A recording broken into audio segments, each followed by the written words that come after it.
phone for the welcome back, Ultra Maga Nation citizens. Broadcasting live from the heart of C. Jason said, "Where's Kratos?" Panama City, Florida. Yeah. I tell you, folks, when you spend your days grinding it out, working the sales floor and putting in an honest day's labor to provide for your family, you develop zero tolerance policy for the absolute theater happening up in Washington. And tonight, we are tearing down the facade and connecting the dots. Them dots, boy. Connecting them dots. Just look at our own backyard. For years, the legacy media has tried to convince the country that conservative policies are a failure. But the moving trucks tell a completely different, undeniable story. A brand new migration report. These are legal migrants. Reportedly just confirmed that millennials and Gen Xers are fleeing blue states in droves and flocking straight to the Gulf Coast, making places like Fort Myers, Sarasota, Tampa, Panama City top relocation destinations in the entire country. We are talking hundreds. Of thousands. Oh, yeah, I was making fun of myself because I'd said it weird to like my voice. Weird.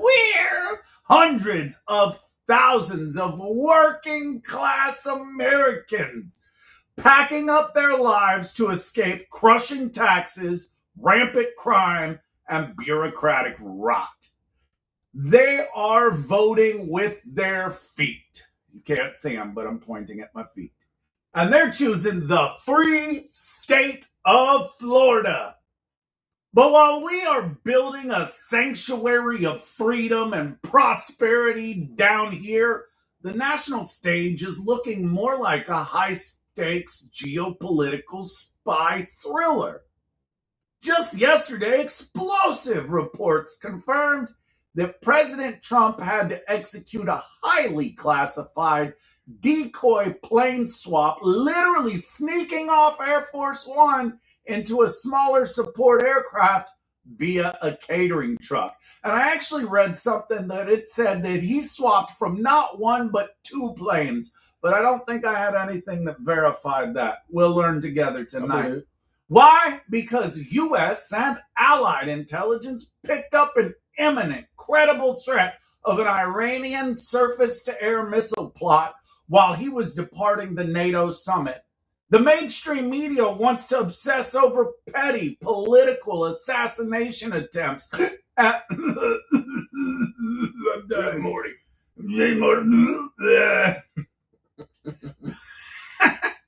Petty political drama. But the commander-in-chief is navigating state-sponsored assassination attempts and prioritizing the America First agenda despite a massive personal risk. And speaking of exposing the swamp, the untouchables in the deep state are finally feeling the heat. In a story that the corporate press is desperately trying to bury, the Department of Justice just arrested Heidi Burrich. Who is that, you say? Oh, she's the former top executive and chief financial officer of the Southern Poverty Law Center. What did they do, Greg? Do you remember what they did? Is that one of those people that paid racists to be racist? To be racist, yes. That's what I thought. I wanted to make sure I was on the same page, like gabagool. Paying racists to be racist. That's from Robert De Niro. That's you. Tommy De Niro? You gotta throw the ball in there. Who the fuck's that? That was DeVito. Damn it. The guy that we were just watching on the football field. Can't do it, DeVito. Penguin.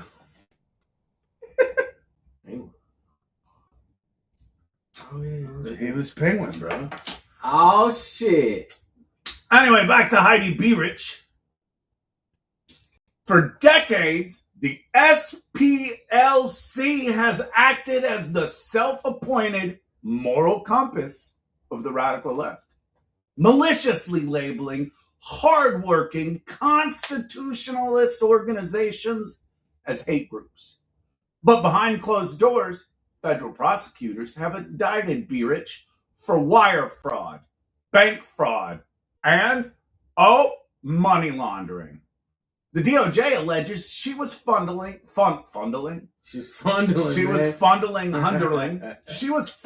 hundreds of thousands of dollars in donor money into joint accounts with a confidential informant to fund the exact violent and extremist activities the organization claimed to be fighting.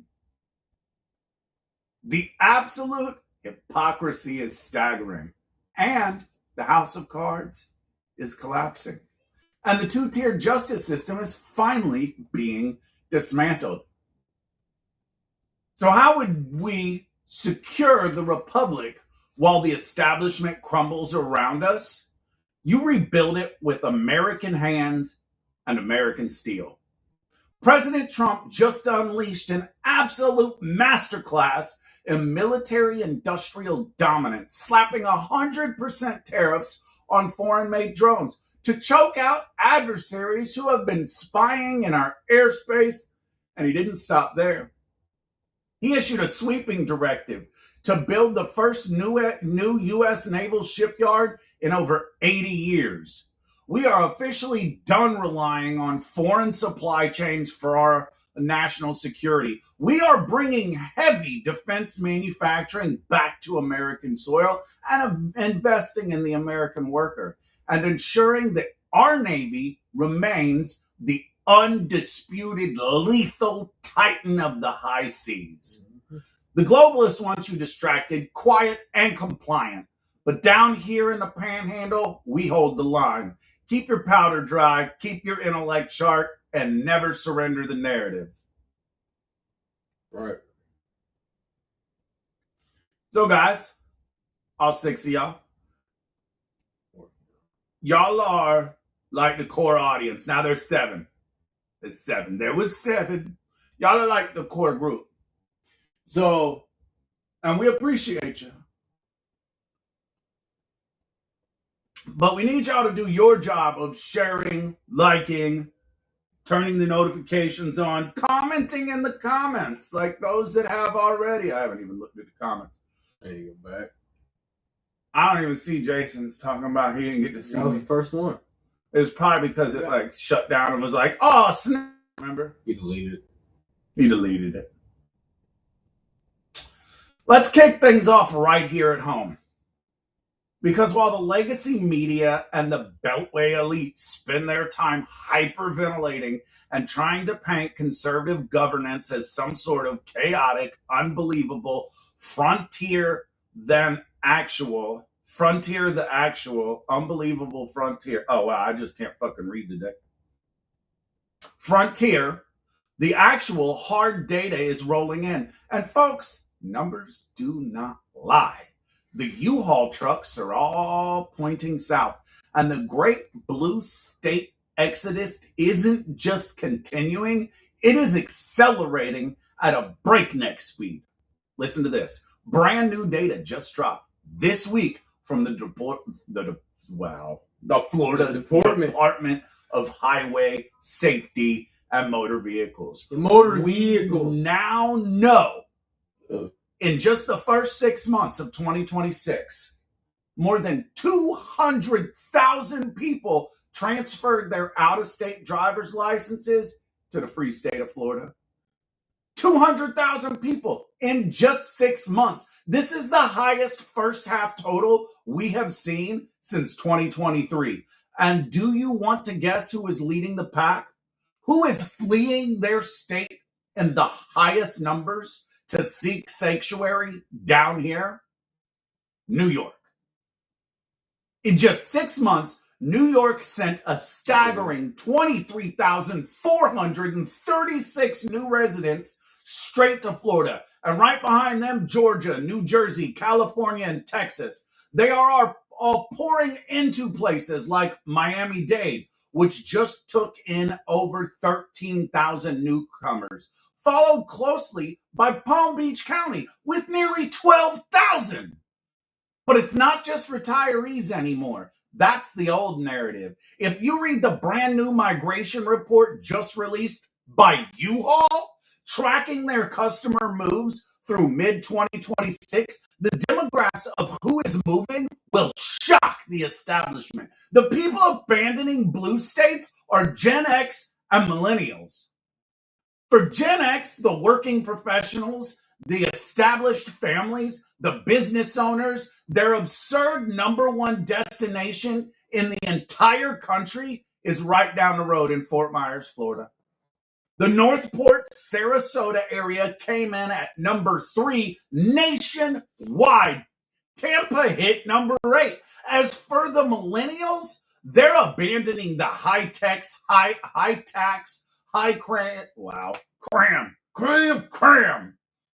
crime, progressive utopias and flooding into Sarasota and into Lakeland, Winter Haven area. Let's break down exactly why this is happening, folks. This isn't just about the sunshine, the beaches, the lack of state income tax. This is a massive ideological refugee crisis. New York, Illinois, California. These blue states are hemorrhaging their working class citizens. The people fleeing are escaping crushing taxation. Local governments, well,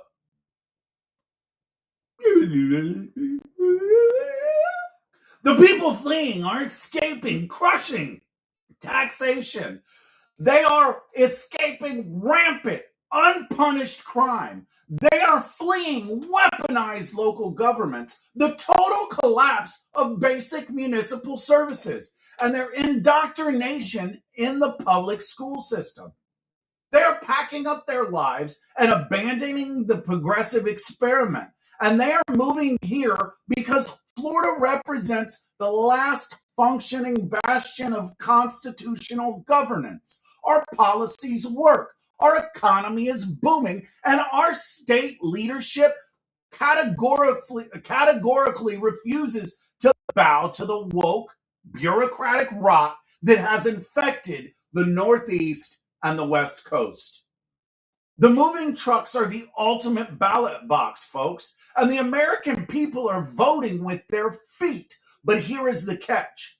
When you have 200,000 people moving into your state every 6 months, you have to make sure that they don't bring their failed voting policies of the old states with them. You have to protect the perimeter. While liberal states are actively passing laws to allow illegal aliens and non-citizens to vote in their local elections, Florida is dropping the hammer. Governor DeSantis and the state legislation just implemented House Bill 991, the Florida Save Act. We talked about that 2 episodes ago. This is the massive election integrity law under HB 991. If you go to register to vote, you must affirm you're a U.S. citizen, and the state is now linking driver's licenses directly to legal status verification systems. We are no longer accepting debit cards, student IDs, or neighborhood association cards at the voting booths. You either prove you're a citizen of this republic or you don't get to touch an American ballot, period. That is how you run a sovereign state. You welcome the patriots who want freedom, and you build an absolute legal fortress around your ballot box to keep out the fraud. So, the Florida firewall is holding strong. But what happens when the fight moves from Tallahassee to the international stage? Because while we are defending our borders at home, the commander-in-chief is currently dodging literal state-sponsored assassination plots abroad. That was pretty fiery. I felt that one. Like the fact that the frogs are gay. I feel like the fact that 200,000 people in 6 months have moved to Florida, like my only response to that is don't California my Florida. Yeah, don't do that. Why they do that? Like, hey, we had to run from this. Well, I mean, it kind of, like, not that it makes sense, But like you have all the Mexicans and all the people south of the border that run up here and then are like, Viva la Mexico! Yeah. We gotta Mexico this! But you ran from that. Yeah, like why would you want to do that when that's where you left? And like Cubans get it. Like most of the Cubans, like pit bulls out there, like my family came from socialist Cuba and like don't do that here. Well, a lot of the Mexicans that are protesting are from America and have Mexican roots, so that's why they do it. Oh, so they are actual citizens, and they're just like, no, we gotta let everyone in. Yeah. Well, yeah, if you file in single file lines and come through port of entries and have a legitimate reason to be here, yeah, absolutely. But like, if you want to swim across the Rio Grande and be like, I'm here, bitches. Welfare. I'll vote Democrat. Give me a $2,000 check. Let me get cash assistance, someplace to live. Like, all of that stuff. Let me get that. Medicare. For life. See. Oh, man. My favorite one's not here. No steaks? No steaks, man. Blackout Coffee's not showing up neither. It was at the top. Yeah, but it's not clickable. That's weird. They don't like us. Like, that's me. They don't like what we stand for. They don't like what we stand for. They don't want to believe. You have to teach them to believe. I think it's that one. We'll find out. Just kidding. Oh, it's because people are leaving in droves. They're leaving. Okay. All right, well, maybe we'll go with this one. Here you go, Greg. Start reading. This one's your favorite. We hear a lot about crypto, but here's the part of all the legit things. But here's the part most people miss. Crypto was created so you could actually own and control your money. After the 2008 financial crisis, because of Obama, Bitcoin was designed as an alternative to banks. So instead of a bank holding your money, delaying transfers, or limiting access, you're in control. And if you've ever had to wait for a transfer to clear, you felt that problem. You felt it. Like a pool table. Now fast forward to today. Oh my God. What is happening? Everyone's heard of crypto, but getting started still feels complicated. That's exactly why I use Rumble Wallet. It takes all that complexity and makes it simple. Choose what you want. Bitcoin, dollar-backed stable coins, or even digital gold backed by real gold. Gold! No complicated setup. It connects with MoonPay, so you can use your credit card, debit card, or bank and be up and running in minutes. Once you're set up, you can even support your favorite Rumble creators, like us, directly. So do this now. Scan the QR code or click the link in the description and download Rumble Wallet. From there, you can set up your wallet, tap buy, and you're in the game. Get in the game. In just a few minutes, you can go from hearing about crypto to actually owning something. Get you some of that. Do it. You won't do it. You won't tip your favorite Rumble. Oh, we were on the wrong. Check our audio and see if it works still. Now let's pivot to the national stage. If you thought the political games in Tallahassee were wild, I need you to buckle up, because what I'm about to tell you sounds like a script stripped straight out of a Jason Bourne movie or a Tom Clancy novel. But it is 100% real. Yeah. And it just got declassified. The threat level against the American First agenda has never reached the level it's at now. We are not just talking about angry op-eds from the New York Times anymore, folks.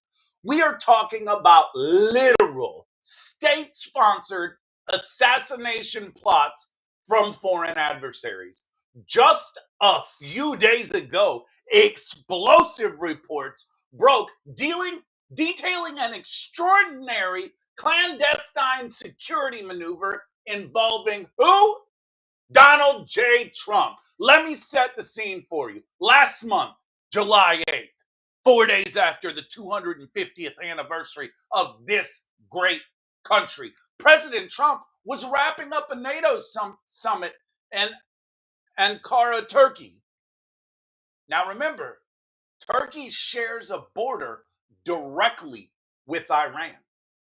As the president is preparing to head to Britain, U.S. and allied intelligence intercept a highly credible, imminent assassination or shoot-down threat originating from the Iranian regime. We are talking about concerns over man-portable anti-air defense systems. Literal missiles pointed at the sky, waiting for the President of the United States. So what does the Secret Service do? They execute a deception operation that is so brilliant, it was so secretive that even the White House staff didn't know what was happening. Here's how they pulled it off. In full view of the television cameras, President Trump walks up the stairs, gives the iconic wave, boards the legacy Boeing 747, the iconic baby blue Air Force One. Press pulls on the inside. The aides are inside. The cameras catch it all. But once the door closed, Donald Trump didn't sit down and ask for a Diet Coke. He was secretly rushed out of the side door of the aircraft, straight into an airport catering truck. Yes, you heard me right, a catering truck. The kind they use to load the peanuts and ginger ale and the Diet Coke. They lowered that truck back down, drove it quietly across the tarmac, and snuck the president into a smaller, less conspicuous military aircraft, Air Force C-32A. And what happened to the giant, highly visible Air Force One?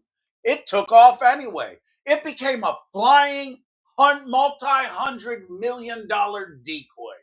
And here is the best part that has the legacy media absolutely losing their minds. There were over 100 journalists, aides, reporters sitting inside the decoy Air Force One. They had absolutely no idea the president wasn't on the plane. The Secret Service actually instructed the press corps to pull down all their window shades for the entire flight. Trump even joked to them before he slipped out, saying, You're probably on a dangerous flight. But if I go, you go, right? Can you imagine the sheer panic in the CNN and Washington Post newsrooms when they found out this week their reporters were flown over hostile territory in a giant decoy plane completely in the dark? They are furious. They are claiming the White House lacks transparency and has no loyalty to the truth. I'm going to break script right here. Who the fuck are they? Yeah, I know. Like, at the end of the day, I don't want anybody to die, okay? They hate it when I break script. They hate it. You guys love it. You love it. They hate it. Technically, we're they. We are they. We're they. We be they. But, like, at the end of the day, what's the press's job? To break stories. Yeah. Fucking lie. So, okay, let's not talk about what they actually do. We're going to talk about what their job is. So, like, let's say they come over the loudspeaker and they're like, hey, everybody, just want to let you know there was a credible threat on the plane today. And so we took President Trump off the plane and we moved him to a C-32A that's going to be flying probably behind us. Yeah. And then 20 seconds later, clickety, clackety, clickety, clackety, clickety, clackety post. Mm-hmm.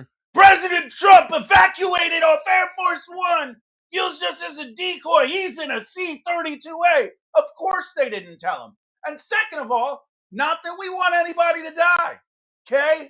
But are we more worried about The President of the United States or the press corps? You know, they tell people all the time, your job will be in the paper before your obituary is when you die. It just is what it is. And we don't want anybody to die here. But we need it to look fucking normal. Do we need a bunch of press just running off the plane? Ah! Ah! Like, oh, well. That would be hilarious. It would be hilarious. But no. But then the Iranian government would be like, well, they know. I think they know something. I don't think he's in that plane anymore. They'd be like, darker, darker, darker, darker, darker. Darker, darker.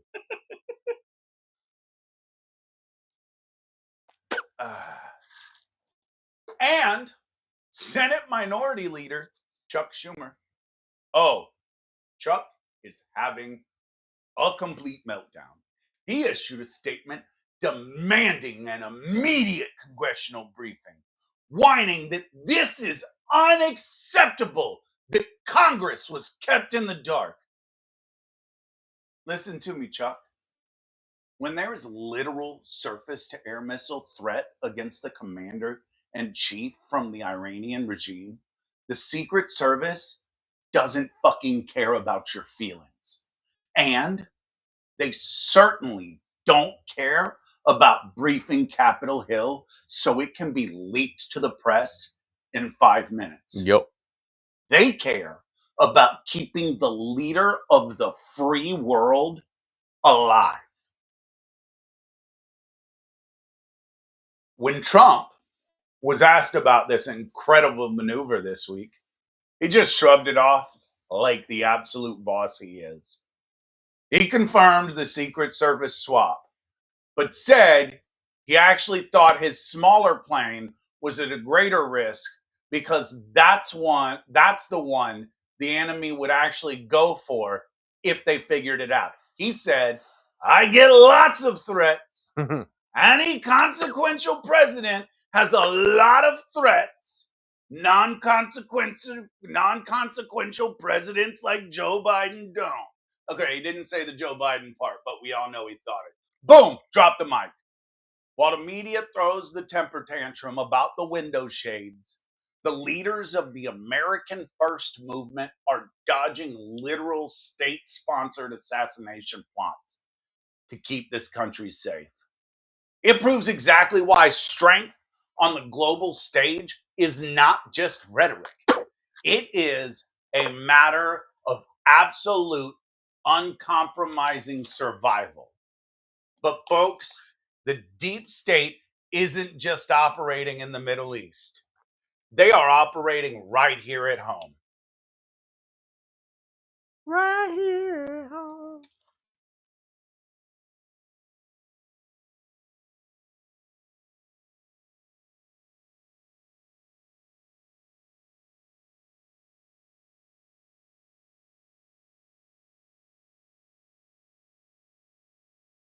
Sorry, we had to have a quiet conversation. Can't hear it. Y'all can't hear. This Can't was hear more that. secret than Trump moving Can't hear that. in the thing, the food truck. So let's stay in DC for just a moment. Just one. Just one moment. Just one. Okay, guys, I'm sorry. Because the legacy media is throwing a temper tantrum over window shades on Air Force One. They are actively and aggressively trying to bury the biggest legal takedown of the year on page 6. But not here. On this broadcast, we shine a massive 100,000 lumen spotlight on the hypocrisy of the establishment. Under the brand new leadership of Attorney General Todd Blanche, the Department of Justice has just dropped an absolute red-pilled truth bomb that has the institutional left scrambling for exits and calling their lawyers. Federal prosecutors have officially issued an arrest warrant and placed handcuffs on Heidi Barrich. Now, if that name sounds familiar, It should. She's the former financial officer and the former director of the so-called intelligence project for the Southern Poverty Law Center. Let that sink in for a second, Ultra Maga Nation. The SPLC, the gold-plated, multi-million-dollar, untouchable darling of the radical left, for decades, the SPLC has operated as the self-appointed, unquestionable arbiter of morality in this country. These are the people who point their fingers and maliciously label hardworking constitutionalists and Christian organizations as hate groups in order to bankrupt them, deplatform them, and silence them in the public square. They have spent years convincing wealthy liberal donors that they are the only thing standing between civilization and total extremism. But what is actually happening behind the curtain? What were they doing with all that cash while they were busy destroying the reputation of everyday conservatives? According to a newly unsealed federal indictment out of the Middle District of Alabama, the DOJ has charged Burrich with conspiracy to commit wire fraud, conspiracy to submit false statements to federally insured banks, and concealment of money laundering. The feds are alleging that under her watch, the SPLC ran a massive fraudulent financial racket.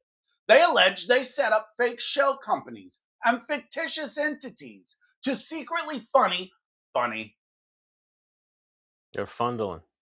they're fundling, to secretly funnel over $1.2 million in donor funds to confidential informants embedded inside the exact same violent extremist groups the SPLC claim to be dismantling. We are talking about neo-Nazis and the KKK.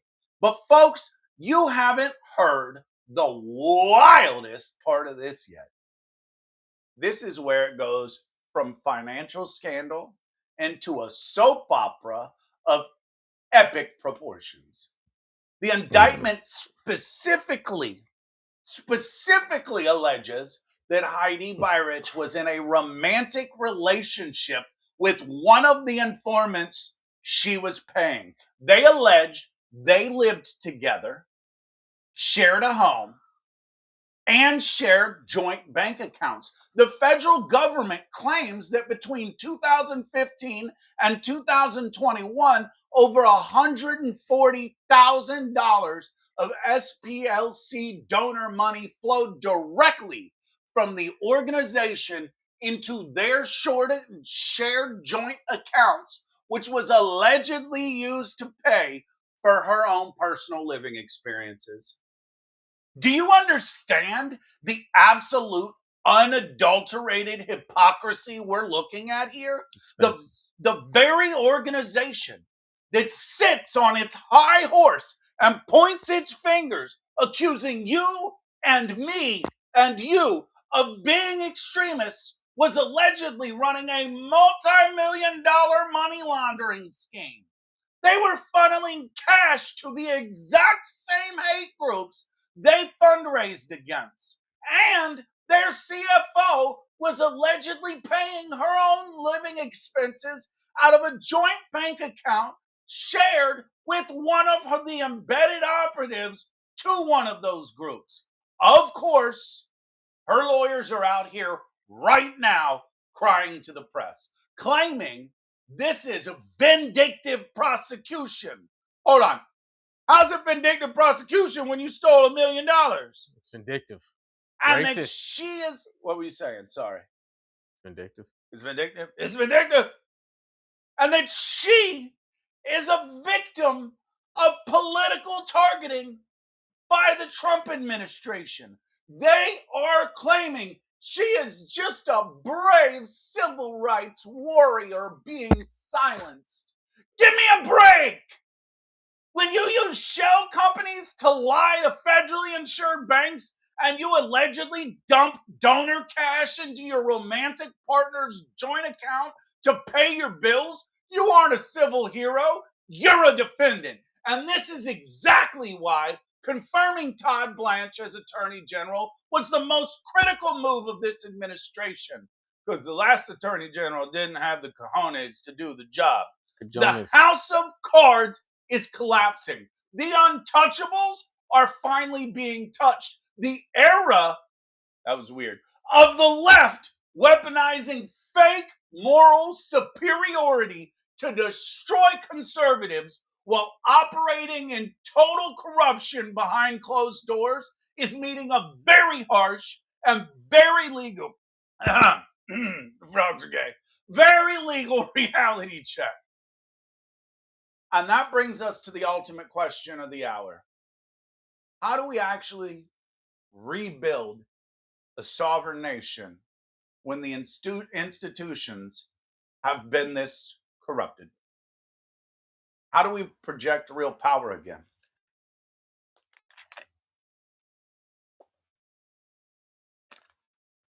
My ribs hurt. My ribs. A rib. You ever heard a rib? You know why they hurt.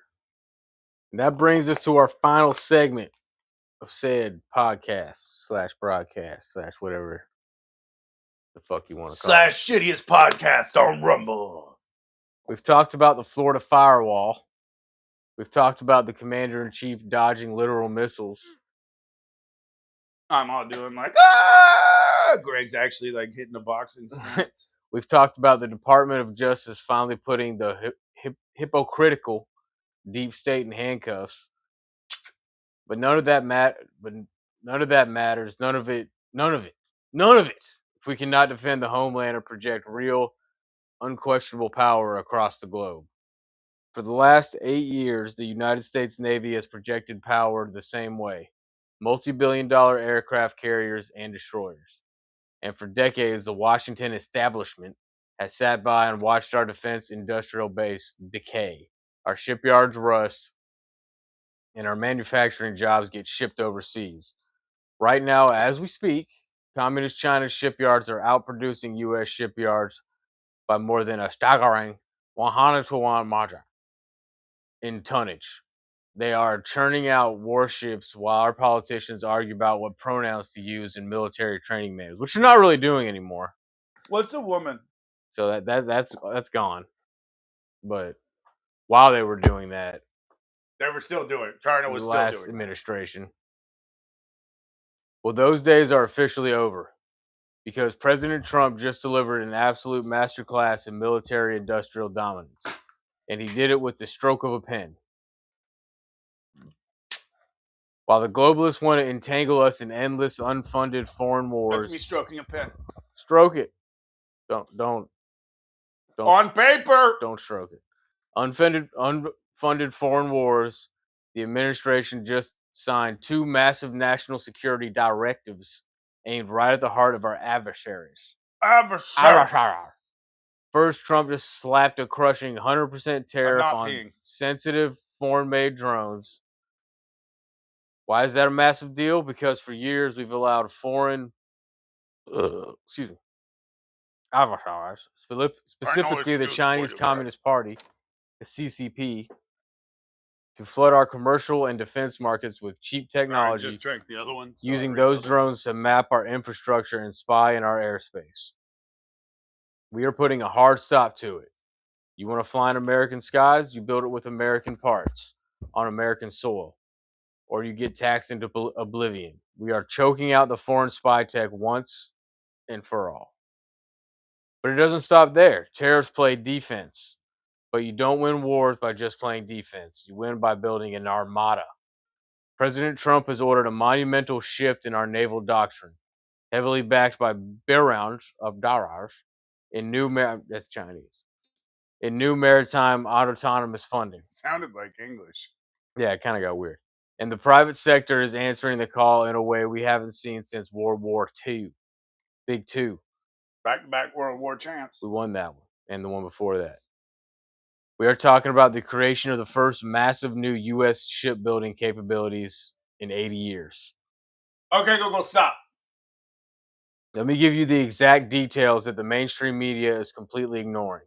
A Texas-based defensive startup called Saronic, is officially breaking ground on a massive 850-acre shipyard in Brownsville, Texas. That's fucking huge. Yeah, they are investing over $3 billion of their own capital to build a facility dubbed Port Alpha. And what are they building? They're going to be churning out an absolute fleet of high-tech, unautonomous, unmanned drone ships. We are talking about everything from 24-foot kamikaze vessels to massive 850. It's basically CNET instead of Skynet. Yeah, there we go. But we're gonna control it a little bit. Yeah. Let me tell you why this matters to every single patriot watching right now. For decades, the career politicians have allowed our maritime fleet to rust. This is also why we're going to have a crazy amount of data centers. They outsource parts and labor to foreign shipyards just to save a buck. But you cannot project strength across the globe if you cannot build your own ships in your own ports. What we saw in the Black Sea recently proved that billion-dollar legacy warships can be taken down by swarms of cheap, expendable sea drones. Trump and the new military brass understand this. So instead of just building one $13 billion aircraft carrier every 10 years, we are unleashing American innovation to build hundreds, if not thousands, of high-tech, lethal, autonomous vessels right here on the Gulf Coast. This directive is a massive generational investment in the American worker. We are cutting off our reliance on foreign supply chains. We are bringing heavy defense manufacturing back to American soil. And we are ensuring that the United States Navy remains the absolute, undisputed, lethal titan of the high seas. Poseidon. Way bigger than Britain. Way bigger. Way less Muslim. This isn't just policy, folks. This is the absolute revival of the American defense industrial base. The sleeping giant is awake, and the globalists are terrified. When we come back, I'm going to give you my final thoughts for the night and what you need to do to keep this broadcast growing. So, yeah. Don't touch that Ultra Don't Maga touch- Nation dial. Don't touch that dial. Oh, well, I said it better. Don't touch the soap. Don't touch the soap. Don't touch the soap. And with that, Ultra Maga Nation, this is how we close out another high-octane, uncompromised briefing. Look, you already know how the game works. The establishment wants you quiet. The corporate legacy media wants you distracted with meaningless fluff. And big tech overlords out in Silicon Valley, they would love you. They would love nothing more for you to sit back and drink the Kool-Aid and let this constitutional republic fade away into the shadow and algorithms. But down here in the free state of Florida, where the humidity is thick, the sweet tea is cold, and the Bill of Rights is treated as non-negotiable, and we stand up for faith, family, and freedom, we do not comply. We do not bend the knee, and we sure as hell do not surrender. This is exactly why the censors are sweating every single time we hit that live button. But here's the secret. They don't want you to know. They cannot shadow ban the truth when the American patriots are wide awake, locked in, and sharing the message. So I need every one of you in the chat and watching at home, short circuit the mainframe right now. Smash the like button. Drop a comment down below and ring the notification bell so you get alerted the exact second we go live. If you're watching on Rumble, our uncensored home base, make sure you hit the follow button, bookmark the channel so you never miss an episode. with the rest when the rest of the internet tries to pull the plug. Head over to Truth Social and join the unapologetic conversation directly with us. We're posting real-time updates and breaking down the headlines as they happen. Follow us on X so you can catch the front row clips and watch the liberal meltdowns in real time. Give our official page a like and a share on the group Facebook page so your friends and families see the stories and that the algorithms try to hide. And if you're catching us on YouTube, make sure to hit the subscribe, smash the bell icon, and leave a comment to boost us right through their suppressive algorithm. Don't keep this intel to yourself, folks. Be the digital word of mouth multiplier. Copy the link to tonight's show and text it to 3 of your Patriot friends right now. Share it on your feeds. Play it out loud at the red light with the windows down.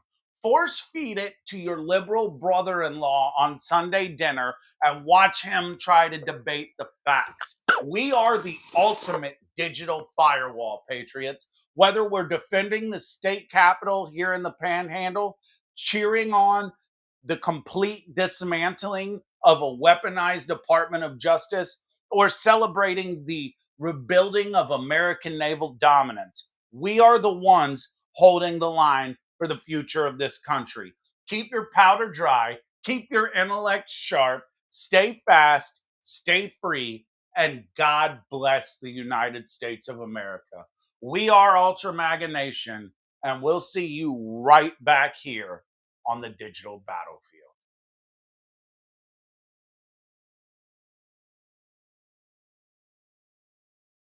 Here you go, C. Jason. There you go. Just for you.